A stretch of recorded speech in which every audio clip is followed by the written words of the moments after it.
Mumbai Indians 5 time champions கடைசியாக ரொம்ப மோசமான பர்ஃபார்மன்ஸ் கேப்டனை மாற்றி ஃபேன்ஸ் கிட்ட திட்டு வாங்கி எல்லாமே பண்ணிட்டாங்க, எல்லாமே நடந்து முடிஞ்சிருச்சு. இந்த சீசன் என்ன பண்ண போகிறாங்க? அதான் போன தடவை வந்து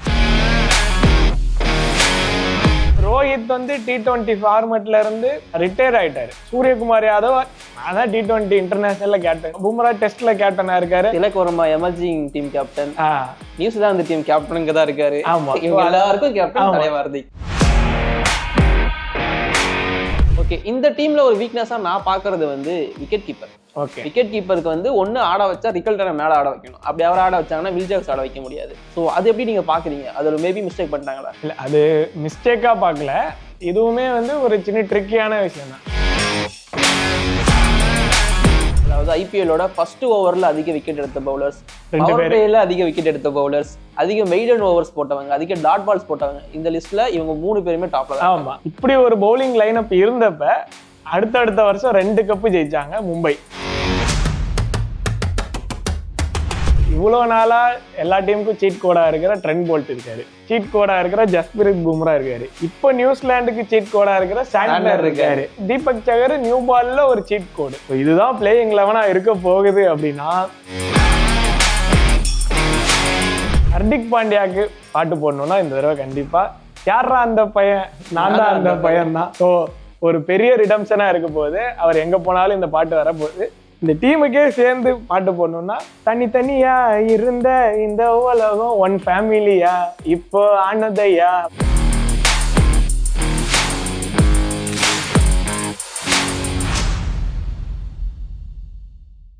hello every friends, welcome to all in all sports. நான் உங்க ஸ்போர்ட்ஸ் நிதிஷ்.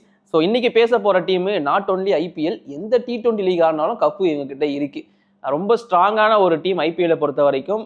வழக்கமாக பேட்டிங் மட்டும் ரொம்ப ஸ்ட்ராங்குன்னு சொல்லுவாங்க. இந்த டைம் பவுலிங் அதை விட ஸ்ட்ராங்காக இருக்குது. மும்பை இந்தியன்ஸ் 5 டைம் சாம்பியன்ஸ் கடைசியாக ரொம்ப மோசமான பர்ஃபார்மன்ஸ் கேப்டனை மாற்றி ஃபேன்ஸ் கிட்ட திட்டு வாங்கி எல்லாமே பண்ணிட்டாங்க, எல்லாமே நடந்து முடிஞ்சிருச்சு. இந்த சீசன் என்ன பண்ண போகிறாங்க? அதான் போன தடவை வந்து திஷ்டி பட்டுருச்சு அப்படின்ற மாதிரி ரொம்ப கொடூரமான போனதுன்னு இல்லை, ஒரு லாஸ்ட் 2-3 இயர்ஸாகவே வந்து பிளே ஆஃப்கே போல லாஸ்ட்டாக தான் பாயிண்ட்ஸ் டேபிள் இருந்தாங்க. ரோஹித் சர்மாவோட ஃபார்மு, அவரோட கேப்டன்சியில் ஒரு பிரச்சனை இருந்தது ஐபிஎல்ல. போன தடவை ஹர்திக் பாண்டியா அது ஒரு மறக்க வேண்டிய ஒரு சீசன். போன தடவை மும்பை வருஷமே அவர் மறந்துருக்கணும், எல்லாமே அவருக்கு ஆகாதான் அப்படின்றனால இப்போ வந்து அது எல்லாமே அப்படியே டோட்டலாக மாறிடுச்சு. முன்ன அப்படியே அவரோட சண்டை, அவருக்கு இவரோட சண்டை, டீமுக்குள்ளேயே 2 டீம் இருக்கு, எல்லாம் அப்படி இப்போ பார்த்தா எல்லாரும் ஒண்ணுக்குள்ள ஒன்னா ஆன மாதிரி ஆயிடுச்சு. இப்போ எப்படி இருக்குன்னா, நீ அந்த டீம் கேப்டன்சி பண்ணு, நான் இதுக்கு பண்ணிக்கிறேன், திருப்பி நான் அதுக்கு பண்றேன்ற மாதிரி எல்லாரும் ஒண்ணுக்குள்ள ஒன்னாயிட்டாங்க.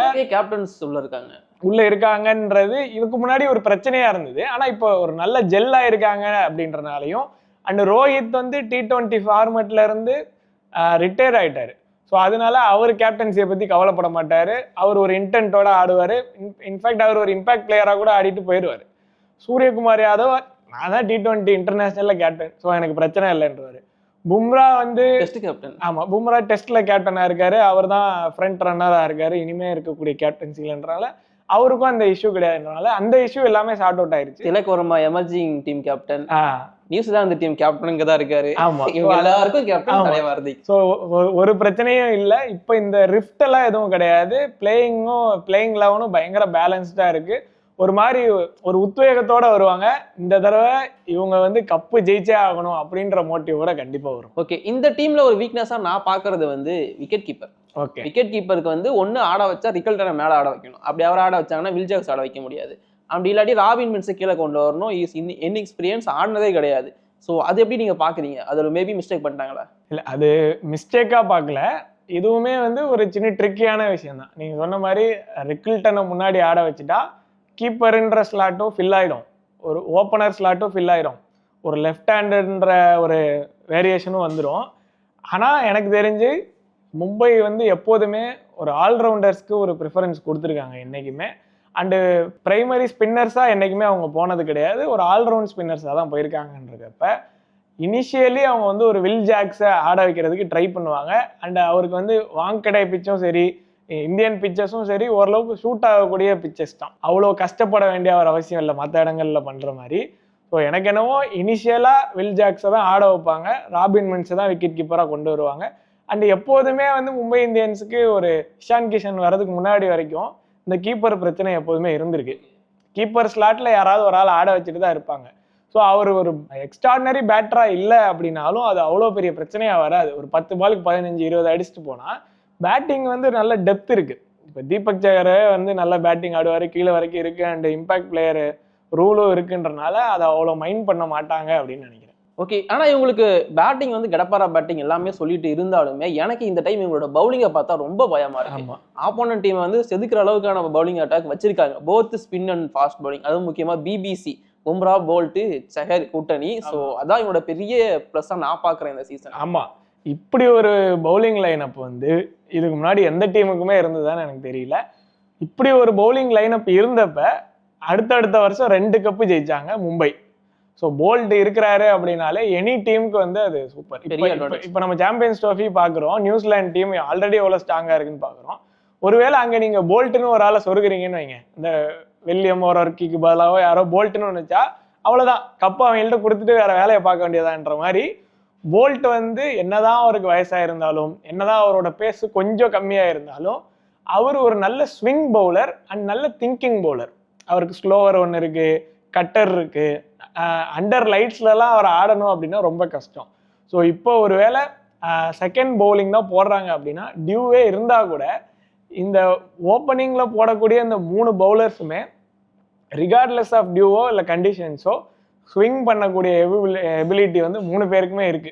ரீசெண்டாக ஒரு ஸ்டாட் பார்த்துருந்தேன், அதாவது ஐபிஎல்லோட ஃபர்ஸ்ட் ஓவரில் அதிக விக்கெட் எடுத்த பவுலர்ஸ், பவர் பிளேல அதிக விக்கெட் எடுத்த பவுலர்ஸ், அதிக மெய்டன் ஓவர்ஸ் போட்டவங்க, அதிக டாட் பால்ஸ் போட்டவங்க, இந்த லிஸ்ட்ல இவங்க 3 பேருமே டாப்ல தான். ஆமா, அண்ட் முக்கியமா தீபக் சகர் வந்து என்னதான் லாஸ்ட் ஒரு 2 வருஷம் அவ்வளவு கன்சிஸ்டன்டா ஆடல அப்படின்னா இன்ஜுரி காரணமா அவர் ஆடினப்ப எல்லாமே நல்லா விக்கெட்ஸ் எடுத்திருக்காரு. அவர் சும்மா 2 ஸ்டெப் ஓடி வந்து கையை சுத்தி போட்டாலே விக்கெட் விழுந்துரும், அந்த மாதிரி ஒரு பவுலரு. அண்ட் அவரும் அவரோட ரிடம்ஷனுக்கு ரொம்ப நாளா வெயிட் பண்ணிட்டு இருக்காரு. அவர் நல்லா ஆடுறாரு அப்படின்னா ஸ்ட்ரெயிட்டாவே இந்தியன் டீமுக்குள்ள வரதுக்கான சான்சஸ் கூட இருக்கிற அளவுக்கு பொட்டன்ஷியல் இருக்க பவுலர்ன்றனால இவங்க 3 பேரும் இன்ஜுரி இல்லாம, போல்ட் எனக்கு தெரிஞ்சு ரொம்ப ரேரா தான் இன்ஜுரி ஆவாரு, விளையாடிக்கிட்டே தான் இருக்காரு. பும்ராவும் இப்ப ரீசெண்டா இன்ஜுரி ஆயிருக்காரு, இப்ப இனிமேதான் மீண்டு வர போறாரு ஐபிஎல்ல. ஆமா, தீபக் சகர் ரொம்ப கன்சிஸ்டன்டா இது வரைக்கும் இன்ஜுரி ஆகாம ஆடினது இல்லை. ஸோ இந்த இன்ஜுரி கன்சர்ன்ஸ் தான் இருக்கே தவிர அது எல்லா டீமுக்குமே இருக்கு இந்த இன்ஜுரி கன்சர்ன்ஸ்.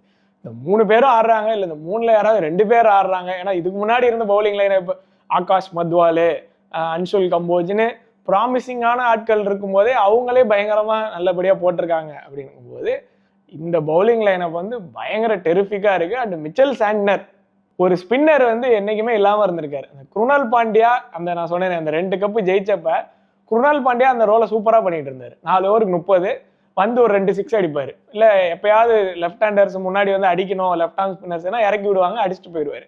அப்போ அந்த ரோலை சூப்பரா பண்ணியிருக்காரு. அந்த ரோலுக்கு இவங்களுக்கு ஆள் கிடைக்காமலே இருந்திருக்காங்க. ஸோ முகமது நபி வச்சு ட்ரை பண்ணாங்க, ஆமா ஜெயந்த் யாதவ் ட்ரை பண்ணாங்க, நமந்தீரே இனிஷியலா அந்த ஸ்லாட்டுக்கு தான் ட்ரை பண்ணாங்க. இப்போ அவர் வந்து கிட்டத்தட்ட ஒரு சூரியகுமார் யாதவ் ரேஞ்சில் பேட்டிங் ஆடுற அளவுக்கு அவர் கொண்டு வந்துட்டாருன்றனால இந்த டீமுக்கு பிரச்சனைன்னு நான் அதை பார்க்கல.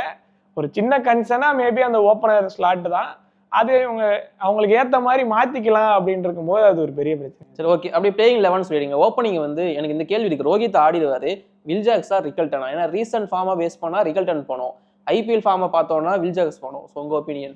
இல்லை, எனக்கு என்ன யோசிக்கிறேன்னா ரிகல்டன் டெஸ்ட்லையும் ஓடிஐலையும் சூப்பராக ஆடிட்டு இருக்காரு. அந்த SA20 லீக்ல T20 ஃபார்மேட்ல நல்லா ஆடி இருக்காரு. ஆனா இன்னும் சவுத் ஆப்பிரிக்காவோட T20 லைனப்லயே ரிகல்டன் வந்து இன்னும் அவ்வளவு முக்கியமான ரெகுலரா வரல. அப்படின்றனால வில்ஜாக்ஸ் வந்து அக்ராஸ் லீக்ஸ் வந்து எல்லா லீக்லயும் ஒரு 100 அடிச்சிருக்காரு, எல்லா லீக்லயும் நல்லா பவுலிங் போட்டிருக்காருன்னு இருக்கும்போது அந்த ஆல்ரவுண்ட் எபிலிட்டி இருக்கு. அண்டு தனியா மேட்சை எடுத்துட்டு போகிற எபிலிட்டி வந்து ரிகல்டனை விட வில்ஜாக்ஸுக்கு நிறைய இருக்கு. அப்படின்றதுனால எனக்கு என்னமோ ரோஹித் சர்மா அண்ட் வில்ஜாக்ஸ் தான் ஆடுவாங்கன்னு நினைக்கிறேன். அண்ட் இப்போ ஆடுற ஆட்டத்துக்கு ரோஹித் சர்மாவும் எடுத்தோன்னே டம்மு டம்முன்னு அடிக்க பார்க்குறாரு. வில்ஜாக்ஸ் வந்து எப்படி சொல்ல, ஸ்லாகர்லாம் கிடையாது, என்னதான் வந்து அக்ரெசிவாக ஆடினாலும் எல்லா ஷாட்ஸுமே அவருக்கு இருக்கு. அந்த கட்டெல்லாம் அடிக்கிறது, டிரைவ் ஆடுறது, அப்படியே ஃபிளிக் பண்ணுறது, எல்லா ஷாட்டுமே அவருக்கு இருக்கு. அண்ட் ஸ்பின்னை போட்டு பொழப்பாரு. ரிகல்டனோட ஸ்பின் ஆடுற எபிலிட்டி வந்து வில்ஜாக்ஸுக்கு நிறையா இருக்கு. ஸோ கண்டிப்பாக ரோஹித் வில்ஜாக்ஸ் தான். அண்ட் நம்பர் 3ல ஆல்ரெடி ஒரு லெஃப்ட் ஹேண்டர் வரப்போறாருன்றனால ரிகல்டனோட தேவை அந்த அளவுக்கு இருக்காது. அப்படின்றனால திலக் வர்மா வந்துருவாரு, அடுத்து சூரியகுமார் யாதவ் வந்துருவாரு. நமன் தீர் ஆடுவாருன்னு நினைக்கிறேன் எனக்கு தெரிஞ்ச அடுத்த இதுல. ஹர்திக் ஆடிட்டு அதுக்கப்புறம் தான் நம்ம ஆமா ஓகே ஹர்திக் நமன் தீர் ஆடுவாரு. இல்ல ராபின் மின்ஸை முன்னாடி ஒருவேளை விக்கெட் போகுதுன்னா பின்சிட்டரா அனுப்பலாம். எனக்கு என்னன்னா ராபின் மின்ஸ் வெறும் கீப்பரா மட்டுமே ஆடுறதுக்கு கூட இந்த டீம்ல வாய்ப்பு ரொம்ப அதிகமா இருக்கு. ஏன்னா அந்த பின்சிட்டர் வேலையை வந்து ஹர்திக் பாண்டியாவே பண்ணிட்டு போயிடுவாரு. அவர் பண்ணிடுவாருன்றதுனால ராபின் மின்ஸ் அடிச்சா லாபம், அடிக்கலைன்னா ஓகே கீப்பிங் நல்லா பண்ணாலே போதுன்ற மாதிரி தான் இருக்கும். சொன்ன மாதிரி நமந்தீர் ஆடிவாரு, மிச்சல் சாண்டர் இருக்காரு, கீழே தீபக் சகர் வரைக்கும் பேட்டிங் இருக்குன்றதுனால பிரச்சனையே இல்லை. ஸோ அதுக்கப்புறமா ட்ரெண்ட் போல்ட்டு, பும்ரா வந்துடுவார். என்ன எனக்கு தெரிஞ்சு ஒரு எக்ஸ்பெக்டரை இவங்க மிஸ் பண்ணுவாங்கன்னா அந்த அல்லாஹ் ஹசன்ஃபரை மிஸ் பண்ணுவாங்க கண்டிப்பா. அதுக்கு பிறகு தான் முஜிபுர் ரஹ்மான் எடுத்திருக்காங்க. பட் அந்த அளவுக்கு இம்பாக்ட் கிடையாது எனக்கு தெரிஞ்சு. இப்போ முஜிபுர் ரஹ்மான் வந்து சாண்ட்னருக்கு ரீப்ளேஸ்மெண்ட்டா மேபி இருக்க வாய்ப்பு இருக்கு. அண்ட் சாண்ட்னரோட ரோலை முஜிபாலெல்லாம் பண்ண வாய்ப்பே இல்லை. ஆமா அண்ட் முஜீப் வந்து நியூ பால்ல தான் நல்லா போடக்கூடியவர். நியூ பால்ல நல்லா போடக்கூடிய 3 பேரை ஆல்ரெடி எடுத்து வச்சிருக்காங்க. பும்ராக்கே ஓவர் கிடைக்குமான்னு தெரியல பவர் பிளேல. அந்த ஆக்சுவலா அது ஒரு நல்ல விஷயம். ஆமா பும்ரா என்னதான் நியூ பால்ல எஃபெக்டிவா இருந்தாலும் மிடில் ஓவர்ஸ்லயோ இல்ல டெத் ஓவர்ஸ்லயே அவரோட ஓவர் மிச்சம் இருக்கு அப்படின்றது வந்து ஒரு சைக்காலஜிக்கலாவே ஒரு நல்ல அட்வான்டேஜ். அதாவது 5 ஓவர் தீபக் சகாருக்கு 3 ஓவர் பவர் பிளேல கொடுத்துட்டு 2 போல்ட் 1 ஹர்திக்கே போட்டுக்கலாம். ஆமா இல்ல ஸ்பின்னர் ஷார்ட்னர் கிட்ட கூட கொடுத்து சும்மா ட்ரை பண்ணலாம், பண்ணிட்டு சீட் கோடாவே வச்சுக்கலாம். பும்ராவை தேவையா விக்கெட் வேணும்னா கொண்டு வந்து போட வைக்கலாம். இவங்களுக்கு நல்ல விஷயம் என்னன்னா இவ்வளவு நாளா எல்லா டீமுக்கும் சீட் கோடா இருக்கிற ட்ரெண்ட் போல்ட் இருக்காரு, சீட் கோடா இருக்கிற ஜஸ்பிரித் பும்ரா இருக்காரு, இப்போ நியூசிலாந்துக்கு சீட் கோடா இருக்கிற சாண்ட்னர் இருக்காரு. அப்படின்னு இருக்கும்போது தீபக் சகர் நியூ பால்ல ஒரு சீட் கோடு. ஸோ அவரை நீங்க டெத்துல போட வச்சாதான் அடி வாங்குவாங்க தவிர மிடில் ஓவர்ஸ்லயே அந்த ஸ்லோ பவுன்சர்ஸ்லாம் போட்டு விக்கெட் எடுத்துட்டாரு. ஸோ தீபக் சகரை மேக்ஸிமம் அந்த 4 ஓவர் முன்னாடியே முடிச்சுட்டா அவர் வந்து ஒரு பயங்கரமான பவுலர். இல்லை 1 ஓவர் மட்டும் பின்னாடி வச்சாலும் நல்லா போடக்கூடிய ஆள் தான். ஸோ இதுதான் பிளேயிங் 11 இருக்க போகுது அப்படின்னா, அண்ட் இதே டீம் தான் கண்டினியூ ஆக போகுது அப்படின்னா, அடுத்த கப்பு இவங்க ஜெயிக்கல அப்படின்னா இவங்க ஏதோ பெரிய பஞ்சாயத்து பண்ணா மட்டும்தான் ஜெயிக்காம இருக்க முடியுமே தவிர ரொம்ப ஈஸியா பிளே ஆஃப் போயிடலாம். அண்ட் ஜெயிக்கிறதுக்கான பாசிபிலிட்டியும் நிறைய இருக்கு, ப்ரொவைடட் இந்த 11 இந்த ஸ்ட்ராங் 11 அப்படியே ஆடணும். 11 பேர்ல ஒருத்தர் கிளிக் ஆனாலே வந்து மேட்ச் வின் பண்ணி கொடுக்கக்கூடிய. நீங்க ஒரு ஆப்போனன்ட் டீம் பவுலரா யோசிங்களேன், ரோஹித்தை விக்கெட் எடுத்துட்டோம், வில் ஜாக்ஸ், அடுத்து திலக் வர்மா, அடுத்து சூரியகுமார், அடுத்து ஹர்திக் பாண்டியா, அடுத்து நமன்தீர், ராபின் மின்ஸ் ஓகேன்னு வச்சுப்போம். இப்போ இன்னொன்று பாருங்க, இப்போ நமன்தீர் எடுத்த உடனே ஒரு ஹைப் வந்தார்ல, 10 பாலுக்கு 30ன்னு ஒரு இன்னிங்ஸ் ஆனார்ல, அப்படி ஒரு இன்னிங்ஸை ராபின் மின்ஸ் ஆடிட்டாருன்னு வைங்க, அவ்வளோதான். அந்த கேள்வியே உங்களுக்கு வேணாம். வில் ஜாக்ஸ் ஃபெயில் ஆனாலும் சரி பவுலிங் போட்டுருவாரு, 2 ஓவர் எங்கேயாவது தள்ளிடுவாருன்னு வச்சுப்போம். ஸோ அந்த குருணால் பாண்டியா ரோலை ஃபில் பண்ணுறதுக்கு இங்கே வந்து ஆள் இருக்கு அப்படின்றதுனால அதே டெம்ப்ளேட்ல போவாங்க. அந்த 2 கப்பு ஜெயிச்ச டைம்ல இருந்த டெம்ப்ளேட். ஓகே. அண்ட் இதே மாதிரி நீங்க ஒன்று முன்னாடி சொல்லியிருந்தீங்க, அதாவது ஒரு டீம்ல ஒரு பவுலர் வந்து ஈஸியாக அடிச்சிடலாம் அப்படின்னு சொல்லி டார்கெட் பண்ணுவாங்க. இங்கே டார்கெட் பண்ணவே பவுலர்ஸ் கூட கிடையாது, ரொம்ப ஸ்ட்ராங்காக இருக்காது மும்பை இந்தியன்ஸ். நாம பார்த்த 11, அதாவது நம்ம ப்ரிடிக்ட் பண்ண பிளேயிங் 11 இது ரொம்ப ஈஸியாக இருந்துச்சு அண்ட் ரொம்ப ஸ்ட்ராங்கான 11. உண்மைதான், ஆன் பேப்பர் பார்த்தீங்கன்னா இருக்கலே ஸ்ட்ராங்கஸ்ட் டீம் இதுதான். பட் இது எல்லாத்துக்குமான ரீப்ளேஸ்மெண்ட் அவ்வளோ ஸ்ட்ராங்காக வச்சிருக்காங்கன்னா கிடையாது. பேக்கப், அதுதான் பிரச்சனை. இப்போ ஒருவேளை ரோஹித் இன்ஜுரி ஆகிட்டாருன்னு வைங்க, யாரை இறக்குவீங்க நீங்கள்? ஆப்ஷன் இல்லை. ஸ்ட்ரைட்டாகவே ஒரு இந்தியன் பிளேயர் இறக்கணும்னா நீங்கள் நமன்தீரை மிடில் ஆர்டர்ல இருந்து முன்னாடி கொண்டு போகணும். அது டீம் பேலன்ஸை திருப்பி பிரச்சனையாக்கும். இல்லை ராபின் மின்ஸை ஓப்பனராக சும்மா அனுப்பி விடணும். அதாவது லைக் டு லைக் ரீப்ளேஸ்மெண்ட்ஸ்ன்னு கிடையாது. பட் இந்த பிளேயிங் 11 வந்து ஆடுது அப்படின்னா இதுக்கு ஈக்குவலான டீம் எங்கேயுமே கிடையாது. ஓகே, ஸ்கில் செட் லெவல்ல இவங்களுக்கான மார்க் எனக்கு தெரிஞ்சு ஒரு 85 வரைக்கும் நான் தருவேன். இதான் 11 இருக்க போகுது அப்படின்னா கண்டிப்பா குவாலிஃபை ஆயிடுவாங்க நான் நினைக்கிறேன். அண்டு கப்பு ஜெயிக்கிறதுக்கான சான்சஸ்மே நிறைய இருக்குன்னு நான் நினைக்கிறேன். ஓகே, கப்பு கிட்ட வரைக்கும் போறதுக்கான வாய்ப்பு இவங்களுக்கு அதிகமா இருக்கு. அண்ட் இவங்களுக்கான பாட்டு வந்து ஹர்திக் பாண்டியாவுக்கு பாட்டு போடணும்னா இந்த தடவை கண்டிப்பா யாரா அந்த பையன், நான் தான் அந்த பையன் தான். ஸோ ஒரு பெரிய ரிடம்ஷனா இருக்க போகுது. அவர் எங்க போனாலும் இந்த பாட்டு வரப்போகுது. இந்த டீமுக்கே சேர்ந்து பாட்டு போடணும்னா தனித்தனியா இருந்த இந்த உலகம் ஒன் ஃபேமிலியா இப்போ ஆனதையா அப்படின்ற மாதிரி பிரிஞ்சு போயிருந்த ஆட்கள் இப்போதான் நிஜமா ஒன் ஃபேமிலின்ற பேருக்கு ஏற்ற மாதிரி ஒன்னா சேர்ந்துருக்காங்க.